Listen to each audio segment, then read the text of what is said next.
What's going on, guys? Chris here, and today we're going to be reviewing the By Storm record, My Ghost Go Ghost. Also, again, proper attire for the review. Again, this is a shirt I got when I went to go see them.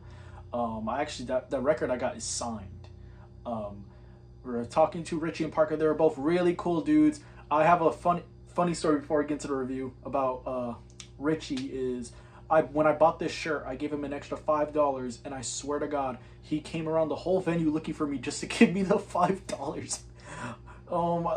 I told him he could keep it, but you know what? Like that I feel like that was such a fun and good show of character from him. And him and Parker were just two great guys who put on a real good fucking show. But this is not about my concert experience. This is about the amazing masterpiece they dropped called My Ghost Go Ghost. So this is technically a debut. I say technically because originally they were a trio known as Injury Reserve. Injury Reserve dropped some of the best left field and experimental hip hop records of the 2010s and 2021 with their last record, By the Time I Get the Phoenix. And what made them go into become a duo was the unfortunate passing of one Steffa J. Groggs. Rest in peace to Groggs. One of my favorite underground independent hip hop groups of the time, and still to this point, I think that By the Time I Go to Phoenix is a masterpiece. I think it is a one of a kind and one of the most creative and boundary pushing records of hip hop of all time. And I don't think we're gonna get another record that sounds like it anytime soon. The context of this record is that when they went to By Storm, they started releasing singles and stuff in little teasers throughout the year since 2023. And yeah, the full package, the record is finally here. It is finally here, and I'm just stunned for words. Let's start off with the intro track, the opener, which is Can I Have You To Myself? And it very much focuses on the incoming anxiety and fear of impending fatherhood. Also trying to hold on to the relationship he has with his significant other. It is a very, very mind-blowing concept, and it really works well with these beautiful acoustic skittering guitars all over the track, strange moving auto-tuned vocals that really portray a bunch of emotion, and some really haunting background vocals, which actually speaks to the feeling just way too well. Then we have Dead Weight, similarly fragmented song with these shining spinning guitar arpeggios. Matthew guitars fill up the peak, and it feels like I'm having a fucking anxiety attack, which kind of doesn't make sense. This record has gotten me through a bunch of tough times, so that kind of makes sense. And we got Grapefruit. This is a personal favorite of mine, mainly because of the fact that I can't get grapefruit out of my head. I love that little line of just grapefruit. It's a personal favorite. I love its repetitiveness and its very drowsy sound. And it's the first really straight up rap performance on this record.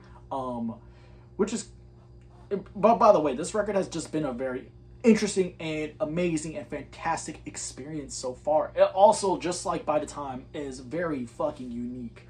But yeah, this song comes together and it's really fucking mesmerizing. And that's one thing I'll say about literally almost every song on here. When these songs come together, it shouldn't make sense, but it does, and it's just straight up mesmerizing. And this track also is very, very tortured. He kind of compares the grapefruit to himself, with lines like the inside's looking like grapefruit, being, his physical being, which is just absolutely fucking crazy, in my opinion. And then also, In My Town is another highlight. It's very cloudy with these odd dissonant chord loops. Another performance of Richie that's very emotional. Zigzag is one of the singles on the record, and honestly, I did it. The singles were a very tough sell on me at first. I don't know what it was. It just didn't seem. I don't know if it's because I didn't have the whole picture, but the singles that came out to this record, I was kind of feeling in the middle about. I was just I like the way these are going, but they don't do much to me. It was till I got the full picture, I realized how beautiful the picture this record paints is. It was a very tough sell though, even if how the beautiful moments, they felt directionless, is what I'm trying to say. But in the context of the record, again, it's just one beautiful painting, and I feel like the most insane moments of this record give By the Time I Get the Phoenix a run for its money, We also have Zigzag, which is a song about Richie dodging and just avoiding difficult moments, and how that, you know, can cause a lot of regret as a person, which is something that's very true. You try to like get out of a difficult situation and you're just like trying to avoid it instead of actually confronting it, it will put you in a deep situation. um then we have Best Interest featuring one of my favorite underground rappers, Billy Woods. I will say about Best Interest is I think it's a great song, but I wish there was more done with it. I wish the instrumental was a little more. It's very drony. um it's a little understated. I feel like a little more could have been done. But besides that, I still think it's a good song and adds to the overall picture of the record. Double Trio 2. Fucking mind blowing. I mean, like, this to me is some of the most insane abstract jazz rap with these wailing, screaming saxophones are just so fuck. Then we have another favorite of mine, And I Dance. I think this is like my most listened to song of the year so far. It's very groovy, very fuzzy and noisy with these drum loops and synth chords that just go fucking hard. And also, I can't get the "I got ash in my locks and I dance" out of my head, or the "There's nothing to run from, there's nothing to run from, it's all brand new." I can't get those like out of my head, even if I tried to. And then GGG, standing for Ghost Go Ghost, is the outro, and it ties up the record. Very beautiful, very grandiose, very with these like really skittering guitar and piano loops that are just so fantastic, and in lyrics about Richie being haunted by his past. I cannot stress enough how good the picture this record paints is. And you know, it's also just being about wanting to move on. Like, he realizes that at the end these experiences make him the person he is today, which to me is such a perfect ending to this record. The production here is just so fantastic, and is ahead of the fucking curve. No one is doing this. First off, shout out to Parker for the production, because no one is fucking doing this. And just the way Richie and his lyrics just wrap a beautiful picture on this record, I cannot say enough good things about it. My only issue is, like I said before, there's some moments I like more than others. But besides that, I feel like this record is just a straight up masterpiece.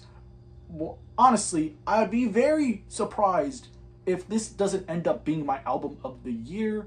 I love this record.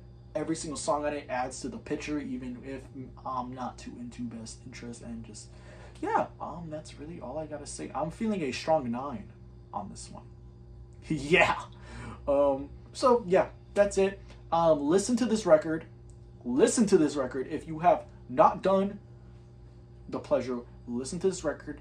At least give it a few listens, because this is, if you're not used to abstract hip hop, this one is going to be a fucking sucker punch, because this is, to me, is one of the most unique experiences you're going to have with hip hop music in this decade or all time. And yeah, that's a review. I'll see you on the next review.